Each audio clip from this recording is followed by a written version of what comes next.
sisig na pwedeng-pwede nating gawin. Mostly pinampupulutan pa ito ng mga manginginom.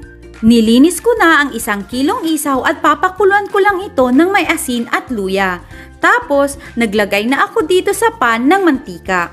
I-deep fry ko lang ang mga ito at kapag golden brown na ay pwede na ang mga isaw. Ingatan nyo lang na hindi masunog para hindi pumait. Hiniwa ko lang ito sa maliliit gamit ang gunting para magmukhang sisig talaga ito. Pagkahiwa ay inilagay ko na ang sibuyas. Tapos, isinunod ko na rin ang mga siling haba at siling labuyo. Hinalo ko lang ito ng mabuti.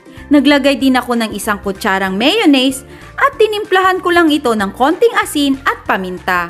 Naglagay din pala ako ng 2 kalamansi para hindi nakakaumay. Minix ko lang ito ng mabuti. At ayan, pwede nang lantakan ang aking sisig na isaw ng manok. I hope you like this recipe.